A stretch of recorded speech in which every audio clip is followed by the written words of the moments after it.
What's up, everyone? And if you don't recognize this voice, hey, it's Joe, and I am back for the first time in a while to host Test Your Might, which is the weekly video game debate show. With me today, a couple OGs. You'll know them as Rubber Duck, Quack Quack, the Duck is back, and Mr. Stay-at-Home Gamer. That's my slogan, Joe. Yeah, I know. Yeah, Quack He Quack, knows. this is the real duck and he's back. And Mr. Stay-at-Home Gamer. Mike, how are you doing today? I don't have a catchy phrase or anything, but I'm doing well, Joe. Thanks for hopping on. That's Cicero. He's sort of been a slacker this month, so we needed some bodies. We needed some warm bodies, so thank you for joining us. He's handling and the I'm business. not dead, I've got so his I back, count. so I got his back. He's handling business. There we go. We all know Cicero's a very busy man. Being a mafia lord like he is, it takes a lot of your time and energy. So when he's not here, he's doing real things. And when he's here, he's bringing real things. So today we're going to be discussing Metroid Prime, the Nintendo Direct, which just happened over the weekend, and more.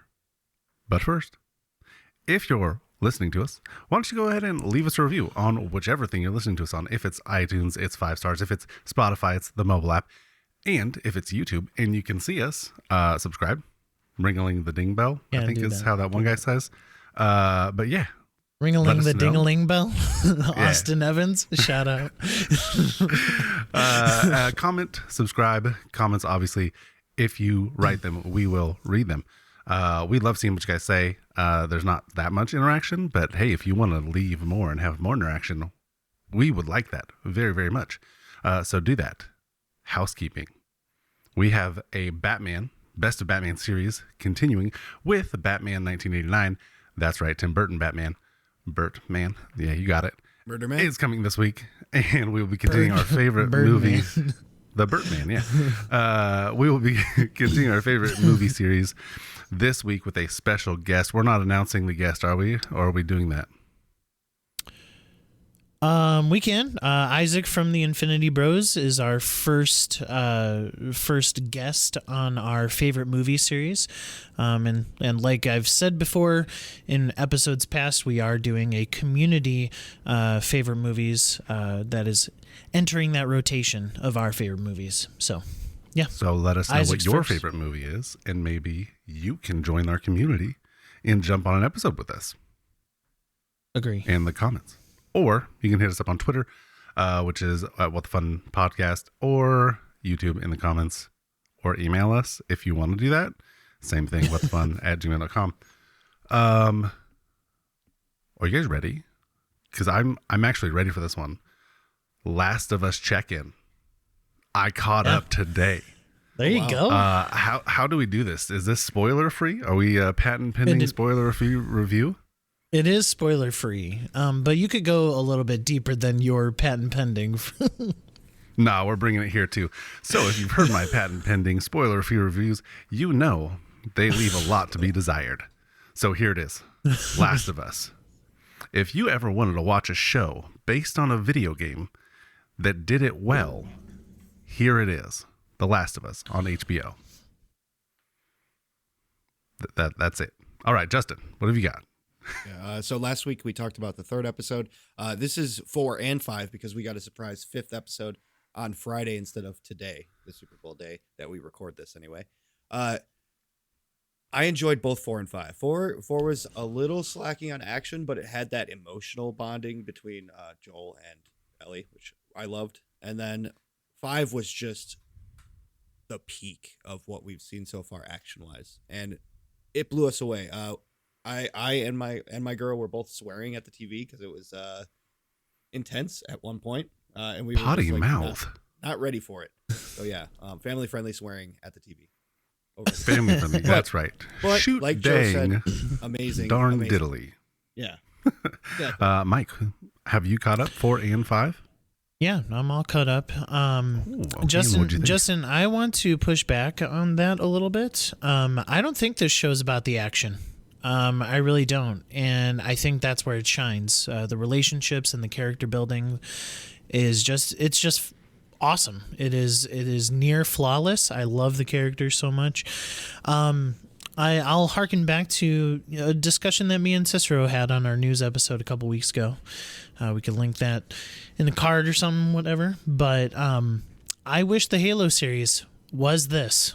I wish the Halo series just adapted the first game, the story and the characters, and taken the creative liberties that they would have needed to push a story forward in the TV realm. And that's what they did here with The Last of Us. I know I've never played the game, but I do know that there are some divergence. There's some divergence from the actual game itself, and it has all worked. I think The Last of Us is going to be very hard to beat for myself for show of the year for me personally. I think it's going to be very hard to beat. So, episode 5 certainly, as Justin said, brought the action. I think that at that point you sort of needed some of it, and even the directors in the director's commentary after it was saying that, like, yeah, this is really the first time we've shown the zombies or the clickers as much as we did. So I think it was a good showing. I love Joel and Ellie. Episode 5 completely wrecked me. So you're in for a reckoning, a WRECK inning when you watch that episode. Yeah, it doesn't work. Just go with There's it. a pun in there somewhere. All right. Yeah, lots. We're gonna move into. No, go ahead. I was just saying we're gonna move into what we've been playing. I was just trying to be a fun guy, so I get it. There's the pun we needed. So what have we been playing? I'm gonna start us off here. I got to go hands-on with Hogwarts Legacy because my buddy bought the deluxe edition, so I got to go on early. The game is amazing, and I want to buy a Series X now and the game, but it's too much money. But that's what I was playing. You're still going to do it. You just got a promotion. You're going to do it. I did, so maybe I will do it. But man, is that game great. I loved it. I only got to play for like 2.5 hours, which wasn't very much. But in that 2.5 hours, fell in love with the game. So Hogwarts Legacy, it's super fun. At me if you want. I think I have a Twitter somewhere out there. Justin, what have you been playing? Mine's a book. So, Mike, if you got a shorter list, I'll go last. Oh, I thought you meant you were playing a book. I was going to say, what is that? Yeah, I mean, I got a pretty decent list as well, but I got through the character creation of Hogwarts Legacy, so haven't gotten into it too much. I look forward to diving in a little bit deeper. You want to trade off? You want to go back and forth? Sure, go ahead. Okay. I also played Hogwarts Legacy. I played the prequel to its extent. I got all the way to the end of the prologue, per se. Title screen flashed, and then my Xbox was like, you need to install the whole game to continue. And I was like, okay, I'll come back to you. Haven't gone back yet, but just the prologue alone blew my mind. Visuals, the fluidness of action, the third person shooting, per se, the story, it all gripped me, and I can't. If you don't mind, what setting did you choose for like the graphics? Or no, I did the visual balanced. Yeah, I did visual. Okay. I don't care about the frame rate, and it's nice. I don't care. I watch it and I look at it and I marvel, and that's what I want. I was choosing between balanced and like the high performance setting, and I chose the super duper performance setting. So I think I'll toggle between balanced and that every so often just to check it out. I forgot what mine's called, but yeah. All right, go ahead, yours, and then I'll come back. All right. My next one. So the other day, my Xbox decided to not want to load any Game Pass games. So I had to improvise, and I played a game that I actually purchased. And Resident Evil 2, the remake. I started that game. I've never played Resident Evil 2, the original. So the remake, I'm not going to go back to the original. The remake is so dang good. It is so good. It's got the Series X enhancements. So they upgraded it to 4K resolution, and there's also a sort of a balanced like performance mode as well. And the sense of struggle, the sense of survival that you have from that game, like I think that Capcom was masterful with that inventory system, because you really are like, okay, I only have 8 slots. And I gotta survive zombies, right? And I only have like 15 bullets. I have a knife that I already broke. It's already used up. So yeah, just the survival horror aspect of Resident Evil 2, and just the Raccoon City Police Department looking great. Yeah, it's awesome. All right, Justin, you're next. Yeah, I've got a bunch of gripes in here. I'm gonna go with the ones that aren't gripes first. Okay, the Switch Game Boy collection. Because of, we'll talk about it a little later, but the Game Boy and the Game Boy Advance were announced for the Nintendo Online program. Yep. I tried a few of the games. One, Super Mario Land 2, 6 coins is in there. Had fun with that. But more games. I love it, but we need more. There's like 6 in one, and then like 7 in the other. 7, yeah. And one of the good ones is Zelda Minish Cap. I don't know if you know that, but Game Boy Advanced. Yep. That's a game that is crazy expensive if you wanted to get a copy of it. So adding that is really nice for a lot of people that have never played it. But yeah, more games, please, Nintendo. Okay, go ahead. My turn? Okay. Metroid Prime, the remaster. I decided to pick it up right away. Had some birthday money. The remaster is phenomenal. I have never played the original Metroid Prime, and so I decided to just grab the remaster. Even though I have a copy of the GameCube version. Oh man, the Metroid Prime remaster is everything that the Mario All-Stars collection should have been. Like the love and the care that they took to, I mean, this is a 1080p game and it's looking 4K. Like the way that they up-resed it, the way that they,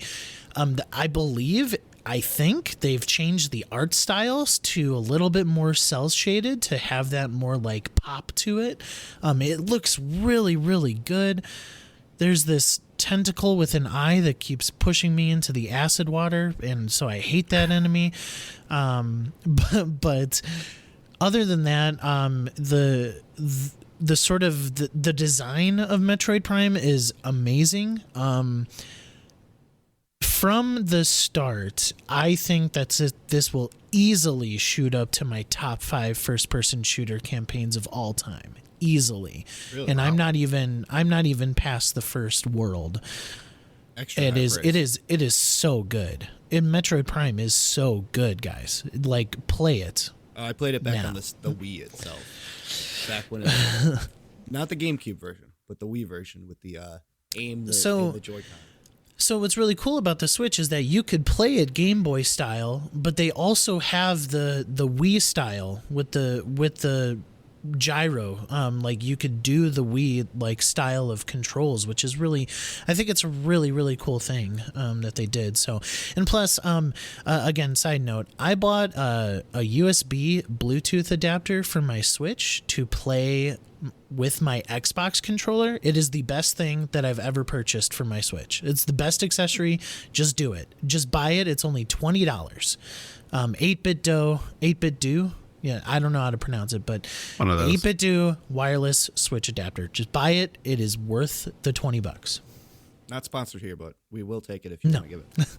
I'll piggyback off of that. You got controls that work. I am proud about that, and I'm excited to try it because, boy, did I not. I beat GoldenEye on the Xbox, right? I beat it, and then I was like, woo! multiplayer on the Switch. Let's go. I'm going to give it a shot, right? Here we go. Boot it up on the Switch online program. Boot up GoldenEye. Ooh, load into the first level. Damn. That's the level of the level. And good golly, was I disappointed. These controls make my brain hurt. There's schemes that you can choose from, right? In the control panel, in the settings. Is this just terrible, on by the Switch? way. This is just Yeah. Switch. None of them work. The one that is supposed to work the best, I'm going to mix the two up, but one of the sticks is look up and down when you go up and down, but strafe. And the other stick is look left and right and move forward and backwards. And it is okay. There's a way to fix it, right? It's completely broken. Let's go in the settings and fix it. We have to go in the Switch settings themselves, switch to 2 sticks. And I didn't even mention shooting a gun in that game. It's the left trigger. You have to switch the triggers too. And then the icing on the cake is everything's inverted. So you have to go in there and switch that too, just for this one game to work, just for it to feel right. But even then, you go to play multiplayer. They say online multiplayer. I'm expecting loading in, playing with randos. Nope. Invite your friends only. Couch potato wirelessly through the internet. That is it. There is no servers other than the one you host. There are no randos that you're shooting and playing with. I turned it off. I was like, no. Rant over. What the heck? The controls that it's set up for is for the USB attached to the wireless N64 controller they released for the Switch. Yeah. That doesn't work for it works on Xbox for modern games. Like modern game first-person shooter controls, Xbox works fine, but Switch doesn't. How does that make sense? No clue. I tried it as well. It's terrible. You tried GoldenEye on Switch? Oh, unplayable. It's unplayable. I did finish the first level. Mm-hmm. But yeah, it's almost unplayable with the controls the way that they are. They're absolutely terrible. The zooming and the ADSing, all of it is wrong and backwards.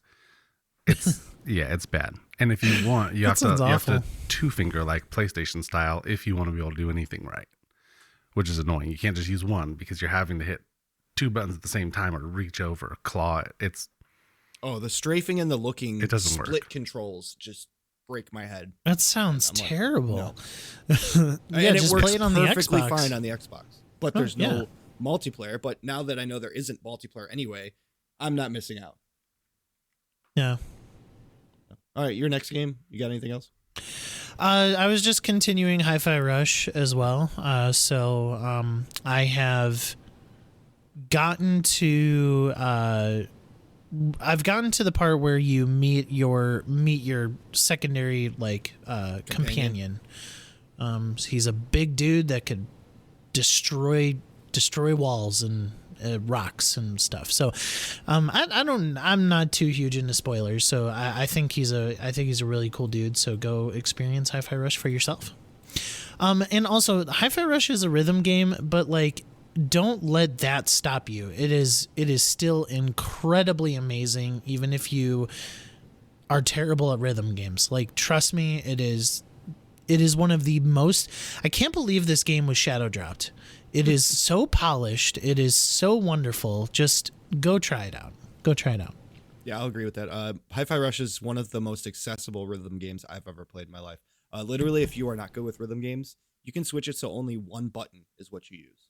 You don't have to worry about pressing multiple buttons. You can just hit that one button and it does everything for you. It's very accessible and very visually gratifying when things happen. But that's not my game. The cell shading is so good in that game. It's just amazing. I've got 2 more. I'll just run through them quick. Go on quick. Hot Wheels Unleashed came through Game Pass. I want to try it.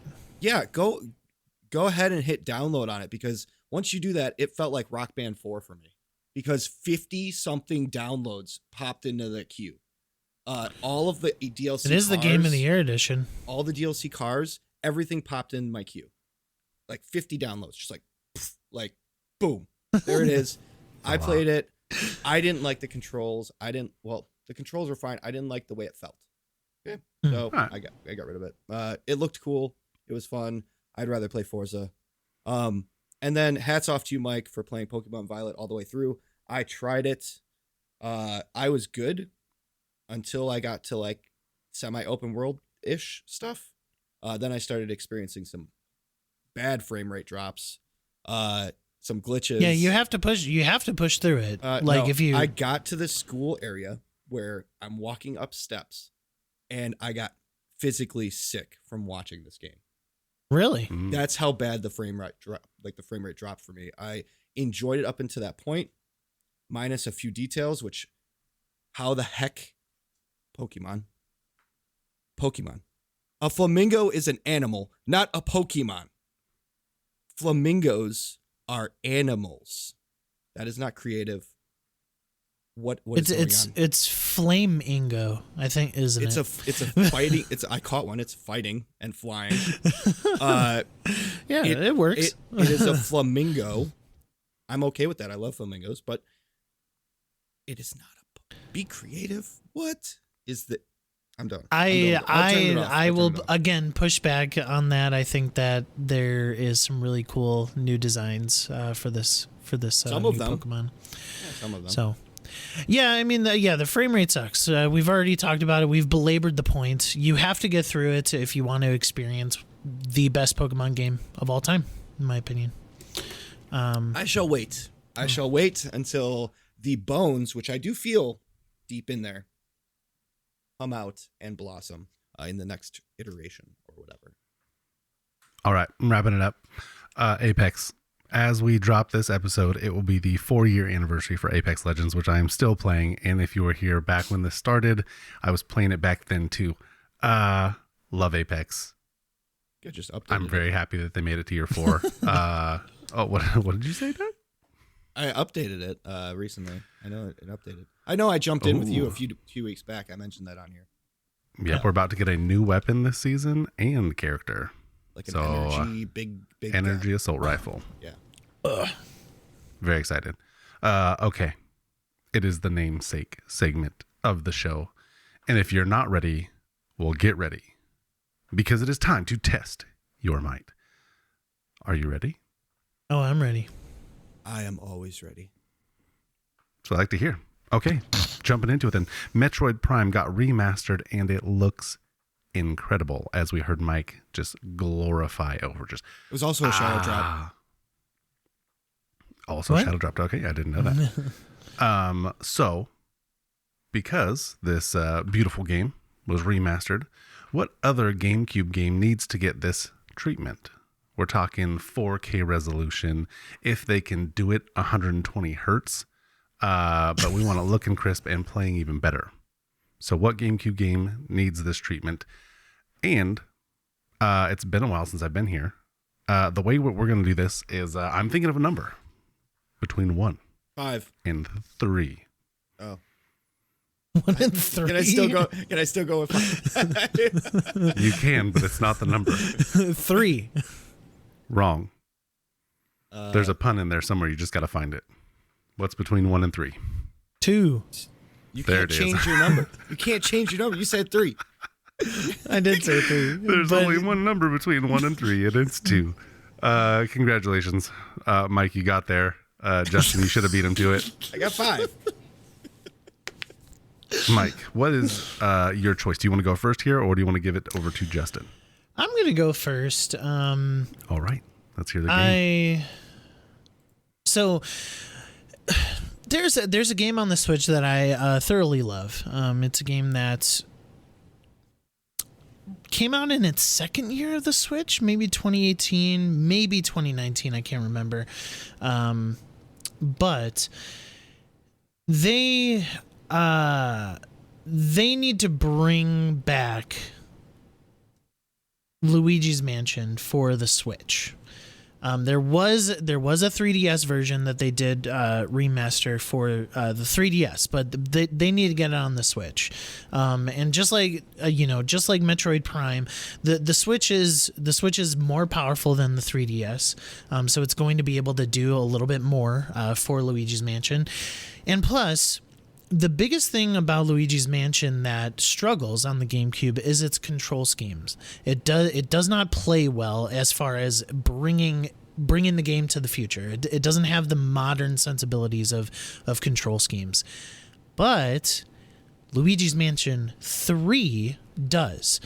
And therefore, it would be easy to sort of remaster and in a way remake Luigi's Mansion in the Luigi's Mansion 3 engine, because they've already done it. Just bring the original to Switch natively with better controls.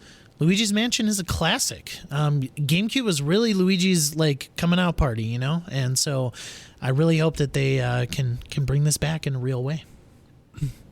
Okay, Luigi's Mansion remaster natively to Switch and ideally Switch OLED, because that is the newest version of Switch. Justin, what have you got? Might be biased, but it's the name and it's old, and I played it and I loved it. This is not a Mario franchise game. This is going to be a Capcom game called Beautiful Joe. This is a beat 'em up, which had a few sequels pop out afterwards, but it was originally on GameCube. And this is a beat 'em up where you play as a superhero with awesome abilities that you can slow time and speed them up and fight your way through enemies and waves of enemies in kind of a comic book shell shader kind of look. And you look like a BA guy doing it. And it's something that would translate very well, even to Switch and other systems, because Capcom can go anywhere now. And it would look great, and it's a beat 'em up. So it's easily translatable to the new age with new games that are out. Like we've got the new Shredder's Revenge, and we've got looking games like it. To bring this IP back from something that it was so great. It was rated very highly, and it was well below. It was loved by a lot, and to bring it up, I think would do better than another Luigi game. I think that, even if we have this Mario movie coming out and we have a Luigi Mansion in that movie, kind of, spoilers, sorry. I feel like this game would be a new IP bringing it back up from its roots. And people will be like, I remember that guy because he's iconic. When as soon as you see him, he's just like Luigi, but he's not in everything. It's just something that it's a heartstring that we have, but we don't know we have. Okay. Mike, how you going to hit back? Yeah, Beautiful Joe. It's a almost a cult classic at this point. I don't think it truly hit mainstream back in the day. Again, I could be very, very wrong. I was, let's see, 2003. So I was 10 years old, 11 years old when it came out. So, and I did have a GameCube at that time, but I certainly wasn't into the broader genre of video games than I am now. But Luigi's Mansion hits home. Again, it is part of the Mario family, so I think that despite Beautiful Joe being a cult classic that they could bring to modern era, Luigi is just going to sell more. It's going to be a bigger hit for the Switch. Luigi's Mansion 3 was sort of a console seller for that year for the Switch, so bringing the original with updated controls, a beloved original with updated controls, would certainly help. And Beautiful Joe, although it did amazing, Metacritic, it's sitting at a 93 for the GameCube, sure. We already have our cel-shaded game, beat 'em up, Devil May Cry like, and that's Hi-Fi Rush. We could just go play that on Game Pass. We don't need to bring back the Beautiful Joe, because again, it's going to be a little bit too niche of a product. I think Luigi's just going to sell a little bit more. I think that's why you've never played this, I'm guessing, Mike. No, that's true. This is not a 3D game. This is 2D side scroll. This is 3D shell shaded. So the accents in the game itself pop out at you. That's what's different from this and Hi-Fi Rush. Hi-Fi Rush is 3D with shell shading. Looks amazing. This is 2D side scrolling, beat 'em up. Big difference there. Yes, it's sitting at a 93 you said? 93? Yeah. In 2003. Luigi's Mansion, not that this matters, is a 78 in 2001. 2001, they were handing out 90s left and right. That's back when lots of games were getting 90s. 2003, they started slimming back on those, and it still got a 90. That means it was good. That means it was well received by fans and the critics. This is a game that was revolutionary for side-scrolling beat-em-ups. This was something that changed the formula and made it iconic. And that's why I feel like this, outside of the Mario presence, will not only have a bigger scope because it's allowed to be on multiple platforms, but also hit that chord of, we haven't seen this in a while. Luigi, we've seen. We just got Luigi's Mansion 3, and everyone's waiting for a new Mario Odyssey. They're waiting for a new Mario game. If they throw another Luigi Mansion at us, I'm going to be mad. I want another Odyssey.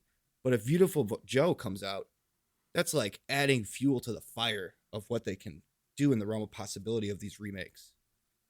Beat 'em ups don't really get remade. They get rebooted, like Shredder's Revenge, but this is something that we grew up with. At least I did, and I loved. And I feel like Joe, this Beautiful Joe, not you, Joe, but the Joe in the game, it deserves that treatment. With the visuals and the comic book style shading, it would excel. All right. We want to do one last one, but I'm going to limit it to like 2 or 3 sentences at max. All right. So you get one final rebuttal, and it's got to be a quick one. Okay. I think Justin, I think with Beautiful Joe, it needs a sequel. It needs a sequel before we get a remaster. Like, if it's sitting at 93 on Metacritic, I would rather it see a sequel. And Capcom, they're a little bit busy right now. All right, Justin. It is Capcom Developer Studio 4. There are multiple studios at Capcom. They have plenty of people working on different things. And remakes are usually helped out by other companies and developers as well. Okay. I'm leaning. Nope, I'm going it full swing. I think there was enough from Justin's argument to push back on how good a less known game or a less well-known game would do in the space where Luigi's wouldn't. Mikey had great points on what Luigi's Mansion remaster would do. I think you're right there. I think that there's a lot of people who would love that. Justin hit back with, they've got Luigi's Mansion 3. They can play it. They want a new one. I think the Beautiful Joe, I think that just that niche bit would do enough, especially with how games are these days. People would see that and go, oh, what is it? More than, oh, it's another Luigi game. And I think that was expressed pretty well. I just punched my microphone. My bad, guys. I didn't actually hear anything, so you're good. Oh, nice. All right, moving on. Which is better? A game that comes out complete with no future support, or a game that may or may not be complete but has future DLC and support? It's a great question. Hopefully I worded it okay, Justin. I didn't even have a choice, and I didn't even write a choice in my notes because I was just like, I don't know, I'll fight for whatever. So if you wanted to pick one, Mike, I'm sure it's up to you anyway. I'm not the host. Here's how it goes. Yeah, Justin, you won the last argument, so it's actually going to Mike here. Losers out, not winners. Mike, what do you want to do? Do you want to go first? Do you want to hand it over? I'm going to hand it over. Oh, you make me decide? Okay, boy. so Justin, which would you rather have? A game that is complete, but no future support, or a game that's a little but will be supported and have DLC? I think I'll take the latter. I think I'm going to take the one with future DLC and support. I could just go ahead, right? Because you can, because there's only 2 choices here. We know what Mike's going with. Think of, I hate to say it, but think of Cyberpunk, right? Think of No Man's Sky. Think of these games that didn't come out perfect, but they were fixed over time, and now they are getting the praise.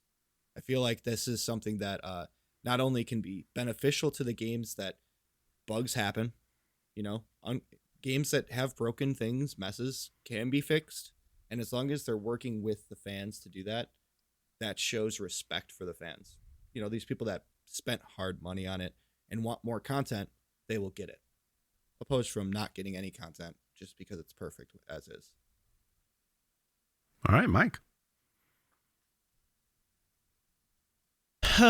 So I certainly had an argument for both sides. But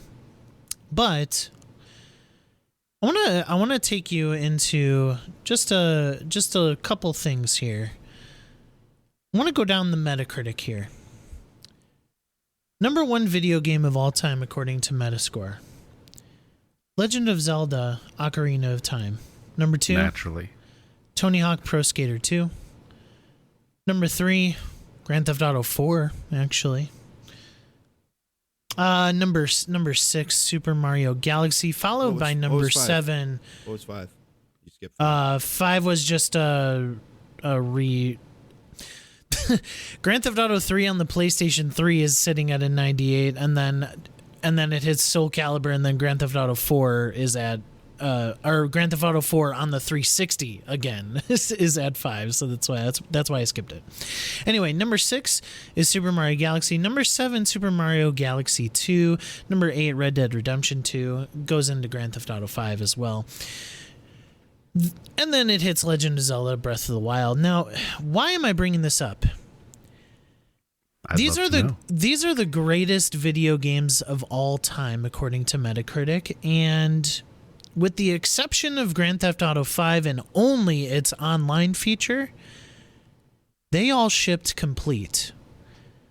And they were all done from the start.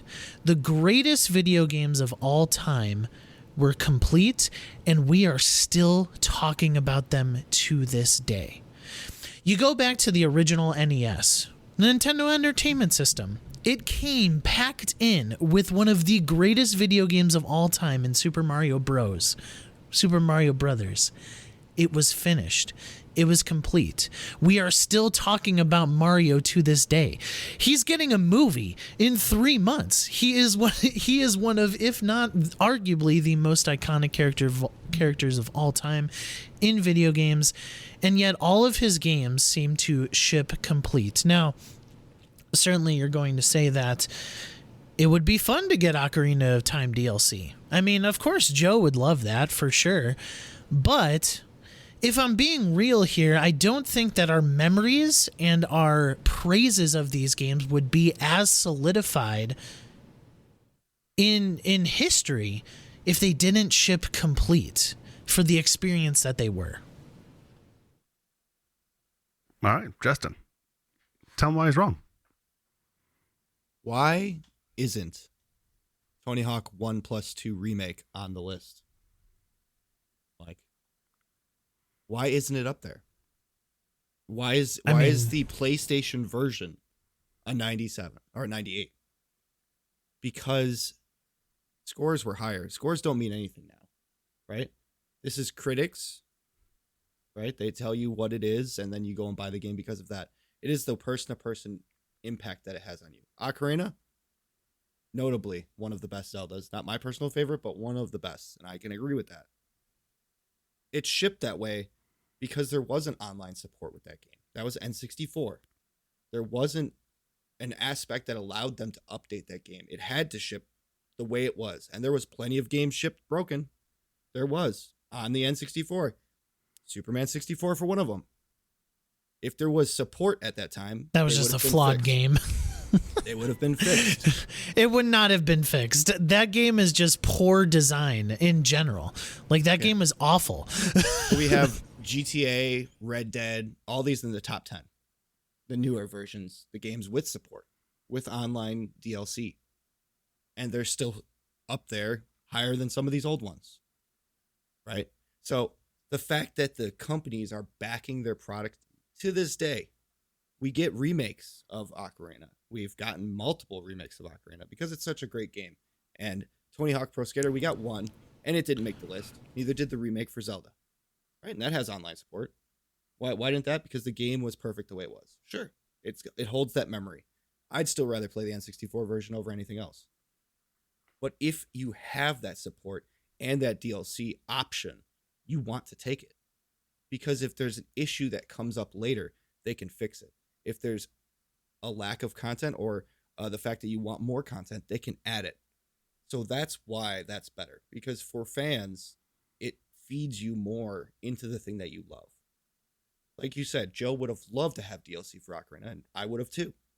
But we didn't have that option. But if we would have had that option with a slight difference in quality of the game, we still would have loved it. And the fact that they could have fixed the game to make it what it is that we remember makes it even on that playing field with added content. Just, I mean, first of all, I will just reiterate that the games that you are bringing up that have received online support that are in this top 10 here, they were top 10 from the start, where there was no support yet even announced. GTA 5. Back in 2013, when I played that campaign for the first time, and we're still talking about GTA 5, it was perfect. It was the best, one of the best campaigns I've ever played. And there was no support at that time. I didn't need the support at that time for it to solidify this. Also, but you also knew it was coming. I mean, not necessarily. You knew that online was coming. They announced that. Yeah, but I didn't invest into the Grand Theft Auto campaign because I knew that there was DLC coming for online. I didn't do that. I've never played GTA Online. So there's no point in that. People talk about the campaign more than they talk about online, in my opinion. But here's the thing. Here's a couple things here. I think of some of the best games that are recent. I'll bring it up again. In my argument. Hi-Fi Rush. It's shadow dropped and there is no issues with it. And it is a contained experience. They may do some support. They may not. We don't know. But in its own right, it is good. Let's talk about a couple of examples that you brought up. Cyberpunk. Cyberpunk only got a resurgence 2 years after the fact. There are still many people who, and me included, who have not even touched Cyberpunk 2077 because of the state that it was in at the beginning. You guys know me. I am one of the biggest Bat Family fan that I know, right? I'm not touching Gotham Knights because it is broken. I should not have to wait for that support to begin a game, but I'm not even going to try a game. The fact that we have these day one patches puts people off of certain games. They see in the trailers that it doesn't work. Cicero's been talking about it for months before Gotham Knights release. He was like, this game just doesn't look right. It just doesn't look like. Why does the consumer have to wait for a patch in order to play a game? Super Mario Bros. 3, one of the greatest video games of all time. You could blow on the cartridge, put it in, and you're good to go, baby. That's what is, I mean, some of Death's Door, Tunic, some of the games that I have experienced most recently have come polished out the gate. And I rest my case. How many times have you booted up your Xbox and seen download updates for Tunic? Because it's been a lot for me. Okay. And I'm just saying, Hi-Fi Rush has already had 2 patches on the Steam. 2 patches for bugs. Now, yes, it is polished. It is nice looking. But the fact that they're supporting it and continuing to fix it for the limited people that still have problems is better than not having that support at all. You are still bringing up games that did not need those bug fixes for me to experience the full complete. For you. Yes. For majority of people were playing it day one over the weekend, Hi-Fi Rush, and nobody needed a bug fix. So you're saying the people that aren't able to experience it don't matter because you can feel it. You can experience it yourself. That's what you're saying. I'm saying that nobody was experiencing game-breaking bugs the week that it came out. That's not true. Because yes, it is. I watch Twitter, bro.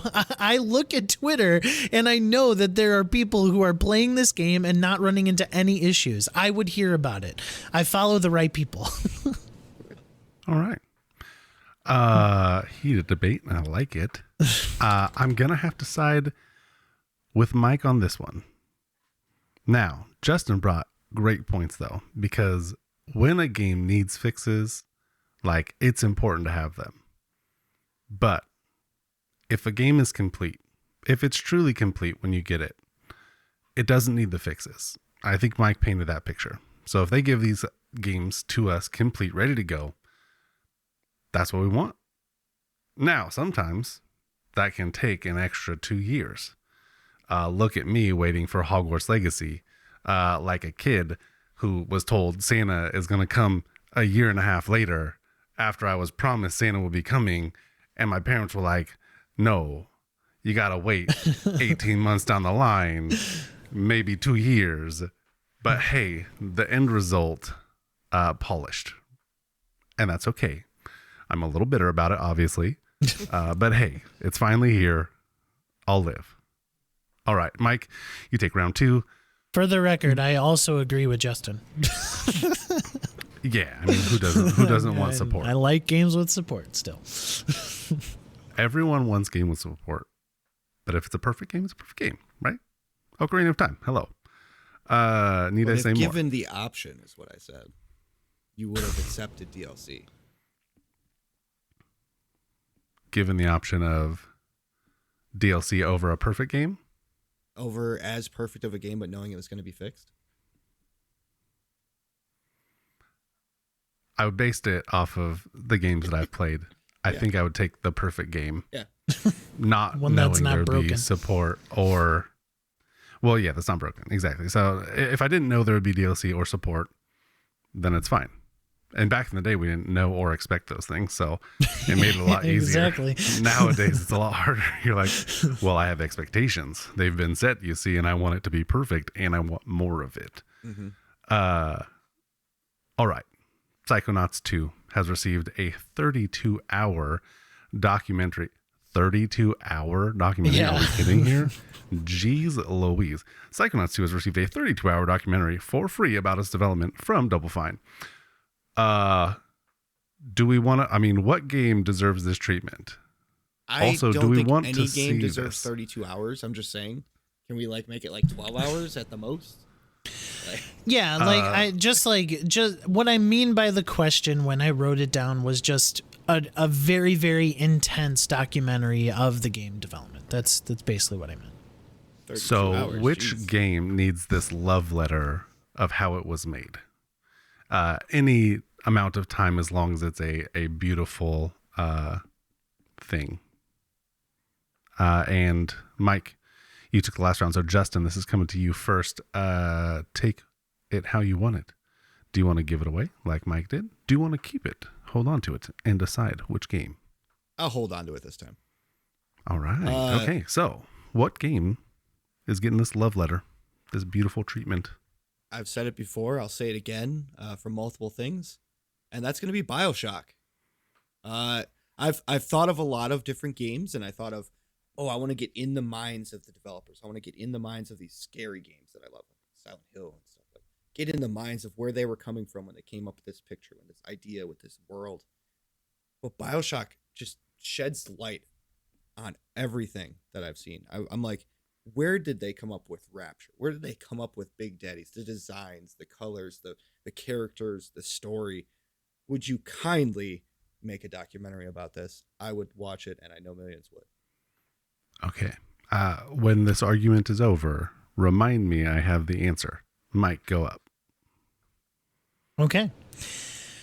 When thinking about this question, certainly I think about some of the best games of all time, right? Like GTA 5, I could argue that. I think that it would be incredibly awesome to see a deep dive into Rockstar and their development of GTA 5, especially with its long tail of 10 years at this point. I also think of Legend of Zelda Breath of the Wild, right? I don't particularly like Breath of the Wild, but man, is it a game that captured the mind share of so many people when the Switch launched. But I think the true answer still is sticking with Nintendo. I think that with Mario having just so much just not only memories, but just like so much of an impact on the gaming industry. And also sort of a tight lip, right? Like I don't think Miyamoto and Nintendo have truly been extremely transparent about their development of Mario specifically, and the games that he has starred in. And so I think that it would be awesome to have a very in-depth documentary on a pioneer in the industry, one that started and could arguably perfected it at the time in 3D design, and that is Super Mario 64.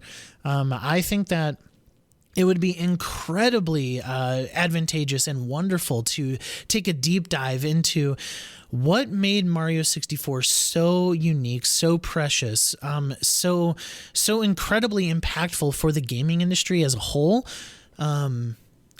It would be awesome to dive deep into Super Mario 64. All right. Justin, swinging back to you. BioShock. Yeah. Give me one more thing of why it needs this awesome homage. It's the scope of this story, right? It's the brain behind it. The lines the characters throw at you, all the atom things and the abilities. Where did these ideas come from? Where did the art style come from for this amazing world that they've created under the sea? I feel like this would be insane. Like, to just know what made you think to put a drill on a Big Daddy? What made you think to have a little girl with a syringe, a little sister? It's just like a twisted mind, right? It's like getting in the mind of Tim Burton during some of his greats. It would be something that fans of the game have always wanted. Someone to actually talk to the developers and talk to the art designers and the music. Jeez, that's another whole story. Like hearing those tracks and where they came up with using those specific songs to creep you out, but also set a good mood. It would be insane to see that. Yes, Super Mario 64 is nostalgic and it's something that we all grew up with. But I would rather see like a Super Mario whole entire saga of like the beginning with Jumpman than I would 64. There's better options there for Super Mario that could really sit well with people of seeing the root of where he came from, of that icon. BioShock was an insane game that came out of nowhere and was perfect when it came out. It was polished and beautiful. And I feel like that sit well with the modern age and also the fans that grew up with gaming. So I feel like the people who got it and enjoyed it throughout. All right, Mike, final thoughts on a Super Mario 64. Beautiful film. I think you're completely underselling Mario 64. First and foremost, Mario 64 was a pioneer to 3D engineering in video games. Like, we do not have video games today if we do not have Mario 64.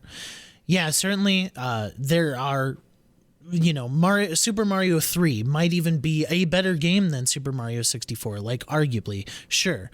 But Super Mario 3 is not the thing that game design goes back to nowadays. Game design is more focused on 3D nowadays, and Super Mario 64 pioneered that.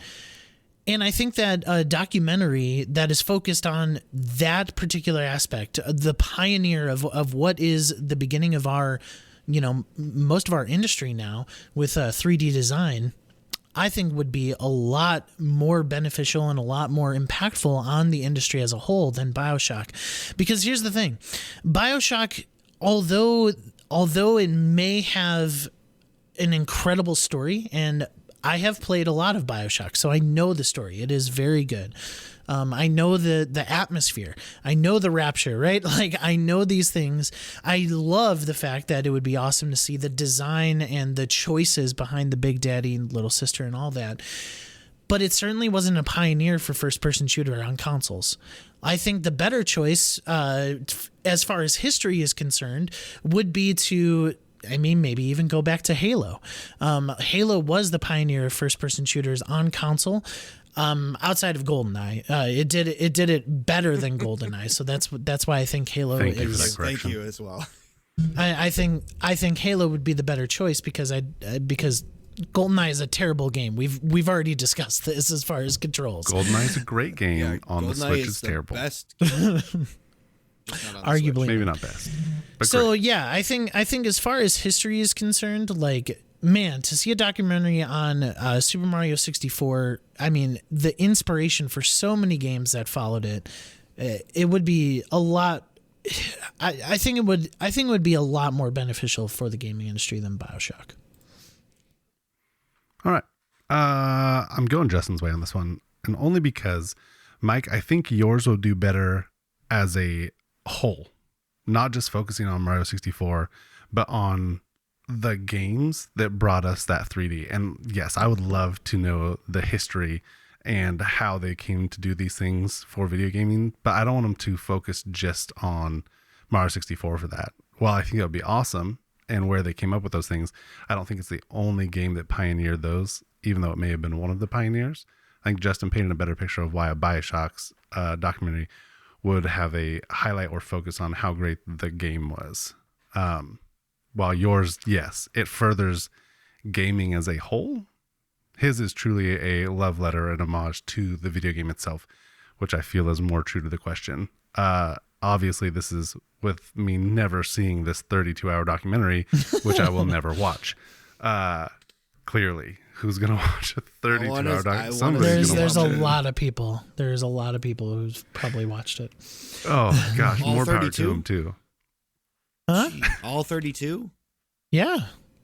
Yeah, of course. I mean, people within the gaming industry are going to watch a 32-hour documentary on this stuff. They just will. Fair enough. It is Fair also a enough. very creative story and deep, and you want to get in that mind. So I believe it. All right.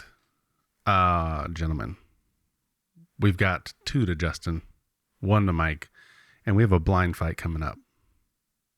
I didn't read ahead, so I just came up with a blind fight question.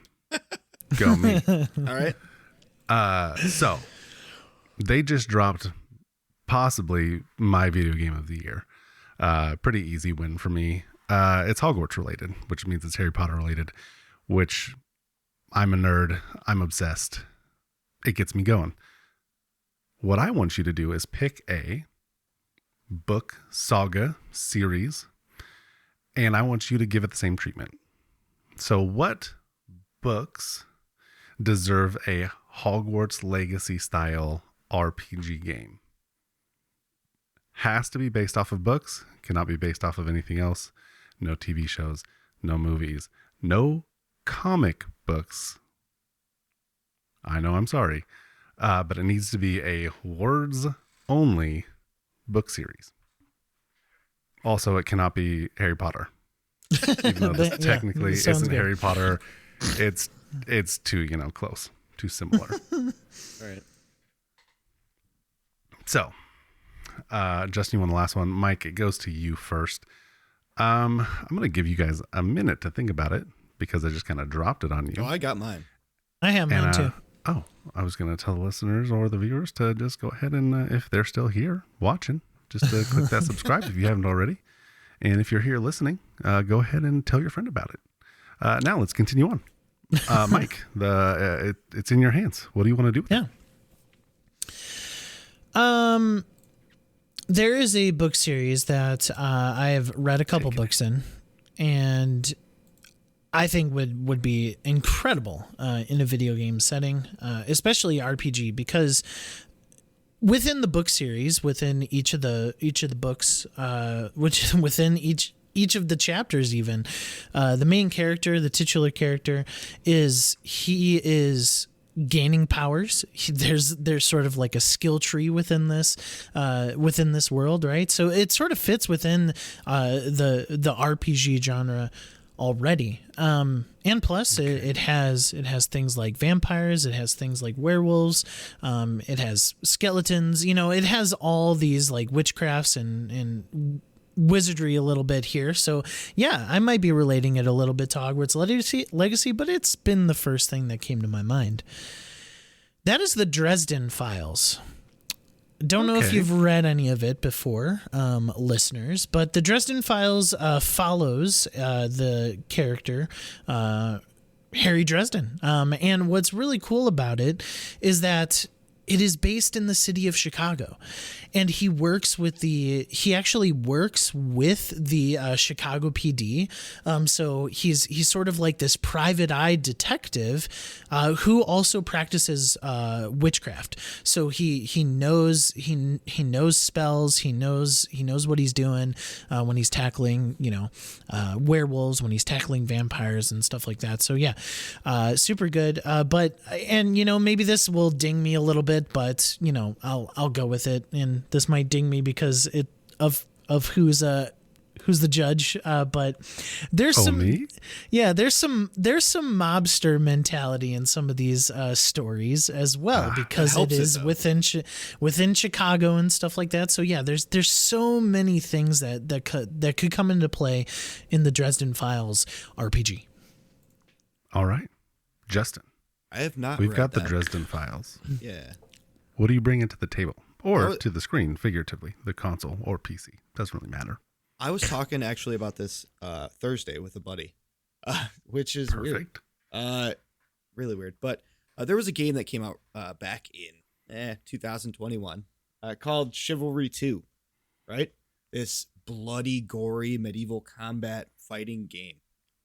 And there was a game that came out a while back, which didn't receive very well initially, but was fixed afterwards by EA, called Star Wars Battlefront 2. And I thought, where is our Battle for Middle Earth load into battles fighting game? Where is our Chivalry 2 version of Lord of the Rings?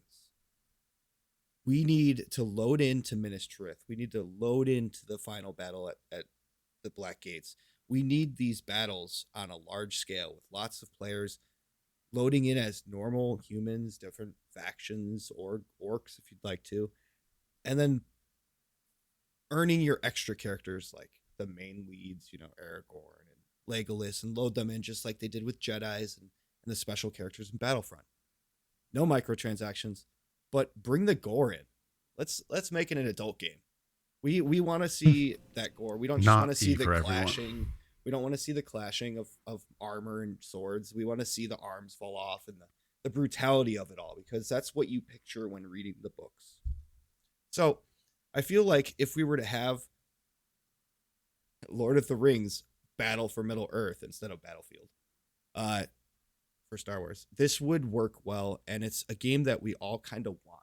We want to be part of those action scenes, those huge battles for Middle Earth. And having, I'd hate to say it, EA do it correctly could work. We have studios that already have their foot in the door for those kind of games. So why not hand it to them and have them do the right treatment? I feel like having those characters and those iconic scenes would sell boatloads. Something that is action focused, which really is what hooks gamers nowadays. Great stories, sure, do, but the majority of players want those big action sequences, those first person shooters or third person melee brawlers like this would be. I feel like it would only excel. Not having the guns that Battlefield did and have more of a hand-to-hand combat would only further its value for Lord of the Rings fans. All right, Mike, back to you. Just quick, is this like an RTS game that you're pitching, or like a drop-in first-person or third-person type deal? This is like Star Wars Battlefront would be. So you would load in and be on the battlefield, boots to ground. Okay. All right, just needed to know. You said Chivalry 2, and that confused me. I thought that was an RTS, but no, it's a first-person slasher. Big battle. Yeah. Mm-hmm. I think that my series just has a little bit more focus than what the game that you are pitching is. You have a main character that you're able to take control of. There is going to be that RPG element where you grow as a character. I mean, you're in an open world of the city of Chicago. Like, I think that is very enticing, where you could go out to the suburbs where there's going to be like a gang of wolves or something, or you could be within the city and you could be dealing with things that are happening there. I think you are completely misinterpreting what Lord of the Rings fans want. I've never heard a Lord of the Rings fan want to play a game where they drop in and just play the battles. Lord of the Rings is about the story. Yeah, sure, the battles are great, but the main focus is the story in which these characters live. If you want to play a more action-focused game, there's already games like that exist in Shadow of Mordor and Shadow of War. Like, you are taking on a character and you're in a 3D action space, and you're in Middle Earth, you're in Mordor. Like, you are living out those sort of battles. I think, like, and it's pretty apparent that I think that I'm close to the mark on this, because not a lot of people are asking for this Gollum game, right? Because like they don't necessarily care too much about like Gollum's story. They care about the Fellowship. They care about the rings, right? I really don't see like a multiplayer focused Lord of the Rings being what people want, at least fans of Lord of the Rings. I disagree. I'm going to push back because sitting at Isengard with Ents behind you and playing out that battle, and it could go either way, and see the other side of the coin that didn't happen in the film would be beneficial. That would be something that you don't get anywhere on any of the films. You don't get those fights where it could have gone the other direction. You could have seen the orcs take Minas Tirith. You could have seen, everyone good perish. Like, it could have happened, that other side of the coin that we don't get. And like for the story, sure, we've got Frodo and the hobbits going across to Mordor. Those are game modes intertwined in the big battles, right? Protect the ring bearer as he moves across the map. Those are mini objectives that you have to keep going throughout each battle that you fight. Not all the battles, of course, but some of them where they were present.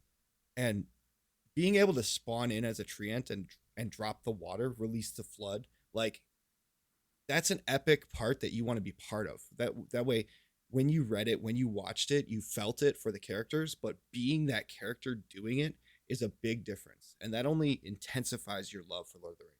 So I think you're wrong there. Yeah, I mean, Okay. I don't think I'm wrong. Well, I'll decide. How's that? All right, sure. Love that idea. Go ahead. I just want it to happen. I love it so much. I want the idea. I think that would be a fun game to play, but if I'm picking an RPG, I'm going with the Dresden Files. I want that growth. I want that story. I want that walkthrough. I want to know and learn the character and then work through whatever it is with him. As fun as it would be to drop into any battle that we want, especially battles that didn't happen, but we could make happen. Like, there's stuff that happened in the books that weren't in the movies. There's stuff that happens in the movies that weren't in the books too, but we're not going to go over that. I think that would be a super fun game. Was RPG but in not the question? Yes, it was. Yeah. Oh, I forgot totally about the skill building. So the characters, you could level up Legolas, so that way when you spawn him in, he'd be more powerful. You'd earn a skill There we tree go. for There we it. go. And obviously for the other characters as well. Damn it, forgot that. So Dresden Files wins on this one. All right, cool. But that leaves us at a tie, which you know how we do that here. That means we're busting out the thing that we've been talking about really all episodes so far. We got to look at some Metacritic scores. Yeah, true. Oh. So I'm going to actually have to open that up because I've never done it. The whole game is a role-playing game. You're playing roles as the characters in the battles. Justin, you lost, buddy. Your game sounds incredibly fun, but you lost. It does. It would be super awesome to just jump in and play any of the battles. To my defense, Battle for Middle Earth 2 was one of the best RTSs ever made, in my opinion. And that was big battles that you would RTS the way out, which is probably why you mentioned RTS. Yeah, I mean that I was just clarifying because I wanted to, figure out like how Battlefront 2 it was. So No microtransactions. All right. well, yeah, they definitely no. Are you ready, gentlemen? Yeah, ready. Yes, ready. Hands up, hands up. The game is, I mean, yeah, you're not going to be able to pick it because you don't know what it is. You don't even know the platform I'm going on. The game is Soccer Party. The platform is Switch. Maybe you've never heard of it. I'm hoping that you haven't. Metacritic score, closest. When wins. did it release? No. No. Soccer Party. Switch. That's all we get. No. No, I mean, I'm just wondering if it was recent. recent within The the Switch's lifetime? last few months. Okay. All right. You should have said the Switch's lifetime. After 2017. When did the Switch come out? Was that 2017? Yeah, it's been a long time. Yeah. I had to try and remember. Yeah, so Soccer Party for the Switch. I got my number. All right. Justin, you got a number? No. Out of 100? Yeah. A That's what naturally. Metacritic is. Justin, you've done this week in and week out because I'm it thinking seems of like a there's number. always a tie. Okay. All right. I got my number. All right. Mike, you had yours first. What's your number? 60. 47. Justin. 47, which was the old 47. Nickelodeon channel growing up. All right. Do we go Price is Right rules or do we just Yep. go closest? Price is Right rules. Price is Right means you can't go over. Yep. All right. Then Justin wins because he didn't go over it. What Was was it? 56. I knew it was I went low. with Nickelodeon. I knew it was low. Nick. All right. Justin wins.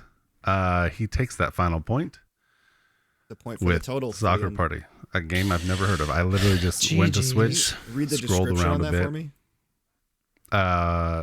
No description. We're moving on.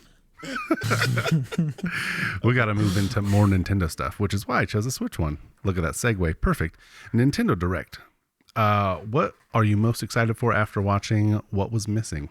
For me, I am super excited for Breath of the Wild 2, which is Tears of the Kingdom. also, which is also what is missing is that extra $10 that I don't have to pay for this game. Those sons of guns raised the price and put a $70 price tag on a Switch game. You know why they did that, right? Maybe it's worth it, but darn it, it hurts. They did that because you'll buy it. Yeah, No, yeah, that's why yeah. it hurts. That's the only reason they did that, because everyone will pay that regardless to the quality, regardless to what it looks like. You will pay for it because you know what Breath of the Wild was. It better look amazing, and it better be amazing. It better be a polished and complete game if I'll we're agree paying with that. $70 for it. Yes. It That's should where be I'm that. at with it. Well, there is support for updates, so maybe. I don't know. There we go. Yeah. Mike, what I what won are that you debate, most Justin. Let it excited rest. for? What are you most excited for? And what do you think was missing? Honestly, I was most excited after the direct for Metroid Prime. The remaster, again, really, really awesome. But, if I'm going to choose something else, this is going to be a little bit of a left field for me, but I am really excited for this Mickey game. It's the Disney Illusion Island, which is a co-op platformer starring Mickey, Minnie, Goofy, and Donald. I'll read the synopsis here. Each character has their own special abilities, and the art style is just wonderfully adorable. So yeah, it's like this little side scroller co-op game with a pretty cool art style. I believe it's the newer art style from the newest Mickey show that's on Disney Plus. I don't really watch that one. It's a little crude for my kids, so we watch Mickey Funhouse or Mickey Mouse Clubhouse. But yeah, I think I'm pretty excited for that. And what's missing? Where's our Mario update? What is this? What is the Mario Odyssey team doing? I want a new Mario. Mario Odyssey is one of my favorite games ever. I love that game. I think it is the best Mario 3D game, and I want to know what they're up to. I really, really do. Like, where is this update? Justin, you look like you agree. Yeah, the thing I'm most excited for, other than the Game Boy and Game Boy Color stuff, like the Game Boy Advance stuff, which I tried already, can't wait for more, was We Love Katamari coming to the Switch. That's also left field. That's you roll a ball, you collect everything in the level and make it bigger, and the ball bigger and bigger and bigger. It's an old game that I've played many times on many different platforms, but I'm hoping that they bring the controls of tilt back. So when you're handheld, you can tilt the ball like gyro. Mm-hmm. Yeah, the gyros. That'd be cool. Yeah. And for what was missing, I know everyone wants a BioShock documentary, but where's our Super? No, it's Super Mario. It's the same. I agree with Mike. We're waiting here for something, an update. It's been a minute. Yeah, I'm sure. Mm-hmm. I'm sure they want to get Zelda out before they work on the next big title. That makes sense, but at least let us know you're doing something. Mm-hmm. At least let us know. I beat that game and all the extra content, and I got all the extra moons, and I want a second one, or I want a sequel, the next installment in the 3D Mario. Mm-hmm. Please, at least a knowledge of it. At least, don't shadow drop that, please. Or no, I don't think they'll shadow drop that. There's no way they shadow drop. But I thought Mario. with the movie and everything, they would tie it in or something. Nothing. No, I agree with you. There is a precedence to sort of get something out around the movie, but I think that would be just too close to Zelda, and I think we are looking at a 2017 again. Like I feel it in my bones that there is a Mario Odyssey 2 or the next 3D Mario coming out this fall. We just don't know anything about it, which, it's unprecedented a little bit. All right. I mentioned it already. Might be the biggest Zelda fan here. Are you guys going to spend $70 on this new Tears of the Kingdom game? Yeah, definitely. All right. Yeah, I mean, I'll be getting it. I love Breath of the Wild. So, I mean, I don't love Breath of the Wild. I think it's amazing as far as like its design and minus the weapon breaking, game right? itself. Yeah, I don't like weapon breaking. If Tears of the Kingdom announces that they're not going to have weapons that break, are you day one purchasing this game? No. Oh, darn. I thought I just solved all your problems with Zelda right there. I will be buying it day one, so oh well. Yeah. Fair enough. Yeah, I mean, it is. First of all, like, even if I did want to buy it, like $70 is going to be that game's price for several years, forever. Like, Nintendo just does not lower prices. And so, yeah, I think that's a hard pill to swallow for Nintendo games. I'm pretty sure Super Smash Bros. Ultimate is still $60. Like, new. I was listening to, I don't remember which podcast it was, but they did look it up recently, and Breath of the Wild is $40 digitally on Amazon. So that's the biggest sale I've ever seen. And that game's that's the lowest I've seen Breath of the Wild go. Yeah. Mm-hmm. Yeah. So Justin, while you're talking, I have heard you talk a lot about this game, Alan Wake. You've brought it up several episodes, both here on Test Your Might and on What the Fun. Alan Wake 2 is currently playable, start to finish. True. How does it make you feel? Happy, excited. I still am under the understanding it's coming out in October, creepy season. But if it's ready, if they're in polish phases now, they'll probably start their marketing. Maybe E3 will have something, and it should come out fall. I would say fall. But that just makes me happy. That's exciting for sure. To know that one of my favorite scary games sequels, which this is supposed to be terrifying, counts. I won't be playing it. Yeah, it's soon coming. So yeah. I can't wait. You will not find me purchasing that day one or ever. But I knew that you were the person to talk about this. Mike, as a horror fan yourself, You gonna jump into this terrifying nightmare of a game? Yeah, I mean, it just gives me a little bit more. So I've never beaten the original Alan Wake, so it gives me more incentive to go back to the remastered version, the remake, and play it through to completion. I've started Alan Wake a couple times, so yeah. Joe, Nice.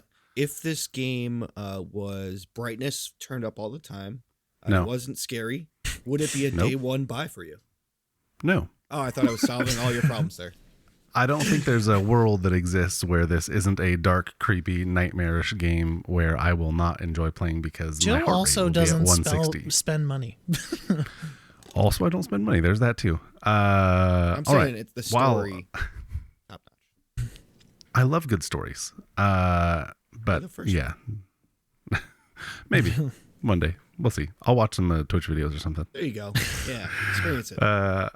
All right, this one was not that sad for me, but there was a Apex Legends single player game from EA and Respawn rumored to have been worked on. I don't think I wanted this game. Mm. That's just my feelings on it. I know Yeah. that's weird. We already have a world in which these people exist. They're from the Titanfall universe. I played Titanfall. I did not play Titanfall 2. What I played of Titanfall was great. What I have played in Apex is fantastic. If they want to make another single player game, I'm kind of on board for another Titanfall rather than a separate story dealing with Apex Legends. I think I would have rather had another Titanfall or a new Titanfall that just incorporates more of them into it rather than kind of sidestepping that and giving Apex characters their own story. How do you guys feel about that? I agree. I believe that if they were to make a Titanfall game, just strictly story, I would love it. A sequel to Titanfall 2, the story is where it thrived. Make it story and keep the multiplayer where Apex is, because that's doing its own thing and it's doing it well. The multiplayer the audience shouldn't be split between two games. Number one, if you're creating both the games, why split the audience? Call of Duty does that, with multiplayer in Call of Duty, but they also have the campaign. Like, I don't think you're understanding what this game is. I read the article on it. I know that this game was supposed to be an Apex Legends single player experience, which I did not want. I agree with Joe in that aspect. I wanted a single player Titanfall game, which they also canned, and then Apex to continue doing what it's doing. So. Yeah, I'm going to hard disagree. I love all the Apex characters. I don't understand why you guys wouldn't want a single player game with the characters and their abilities. Yeah, I'm actually quite shocked from both of you that you wouldn't want some of these awesome characters. Like, imagine playing story with Apex. That's why it's there. You get great story in between. Yeah, I mean, but like here, at least from what the article says, and we're looking at the GameSpot article here. But I mean, it was something where like they were going to be narratively brought into the story, but not necessarily the main focus. And I would absolutely love that. I would eat that up. I would love to play a game where maybe Caustic is the villain, and like you are a character that has the Titan from Titanfall 2, BT, and yeah. Could you not have that in a Titanfall game? See, that's what when I said like I would love to see these characters in a Titanfall game. Like I would like to have them have playable moments in Titanfall. And it sounds like this one was focused around Blisk, and you got playable moments around his game, but they wanted to call it Apex Legends. Why can't we just have that in the Titanfall universe with these characters? I don't see any reason why they can't be a part of. I mean, Titanfall's like, universe. I think you were just arguing the same side of I think you're arguing the same thing. Kind of. In a Just don't way. call it So- Apex. I would just don't call it Apex. Okay. Yeah. I would rather have an Apex Legend themed anime. With their comic book style and what they have done in cutscenes, I feel like that would insanely do well. And then just keep that Titanfall separate. That is the single player of Titanfall. most of the Titanfall stuff happened well before Apex even happened. So like chronologically, they shouldn't really mix that much. There's a little bit, but not a lot. I'll make a bold take. You're not getting a Titanfall 3 without any of these legends. Which is what I want. You're not getting. You're not getting anyway. a Titan. No, I'm saying if they ever make a Titanfall 3, the legends will be in it. So like you're just gonna have to deal with it because there is no way that they're not bringing any of these characters into a single player experience. There's just no way. At that point, I 100. I hard agree. added. I hard agree with that anime though. Get that anime going. Amazon I Prime, think we're that looking at you. if they were to add Titanfall 3, that could chronologically work because that's where that blur was happening, which I would be okay with, but don't have the multiplayer in that. Just do a single player experience No, with I Titanfall. don't think they ever were planning on having a multiplayer in it.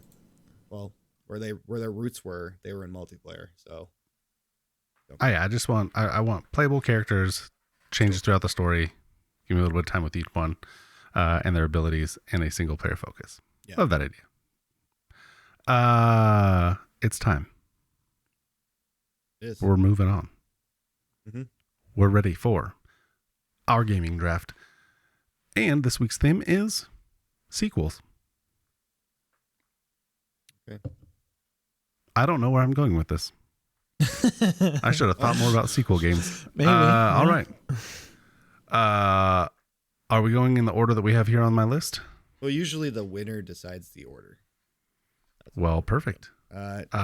Justin, Just keep it as You the get to order on the decide the screen order. then. you're going first. I'll take middle, and Mike, you get third. And it's And not also snake or fourth. anything. It's just in a row and then back to. 'cause Oh, there's not only- snake style yeah, draft. we only do All 3 right. each. So Perfect. All right, Justin, what is your first sequel game? I'm going to go with Super Smash Brothers Melee. Not bad. Okay. I am obviously picking Majora's Mask, which is the only time that game will come first. That's because I can't pick Ocarina of Time. You can't, 'cause it's a sequel to the. No, original not Zelda. really. I think Majora's Mask is more of a sequel to Ocarina than Ocarina to its predecessors. Well, we know what Yeah. Mike's going to pick. Which one? What do you think? You pick for me. I don't think that's how this works. He's trying to spell out Majora's like 20 times. Just for listeners and viewers alike in our hidden document. Mike, I think you're going to go with Halo 2. That's what my guess was going to be for you. Or the other one. Yeah, that's the one. Arkham City. Batman Arkham City. It's on my list. There we go. It's on. Yeah. All right. Perfect. Well, speaking of your list, what do you got next on your list? So overall sequel quality, Half-Life 2. Half-Life 2. Okay. Still waiting on 3, guys. Still waiting on 3. Longer than you guys have been waiting on Cyberpunk. Okay. Sure. Not as long as we'll probably I- wait for GTA 6, though. Question. Answer. Any sequel, or does it have to be like the second game? No, any sequel. All right, cool. I'm going with the new Forza game. Horizon 5? 5? Yep. Okay. Or just Forza. 'Cause that one's not out yet. No, Horizon 5 is the newest, so I like that one. And it's been a great game when I got to play it for like all of 3 days before my subscription ran out. Mm-hmm. Mass Effect 2. Good choice. Good choice. I'm going for. I'm being cutthroat. You want to get all your picks on there, don't you? Yeah.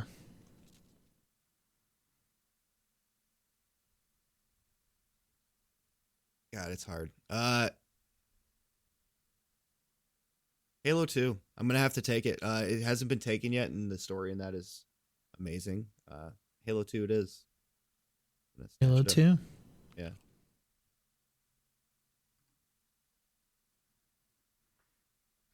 I want to add more here. I want to be like, oh, Call of Duty. Call of Duty has one of the best campaign modes, but I've never played a single campaign mode in Call of Duty, so I can't advocate for it. So I'm keeping it in the racing genre here. And is Midnight Club Dub Edition a sequel? That's 3. It is. Does that count? It's technically 3. Yeah. Perfect. Do you want the remix with Tokyo or just the regular one?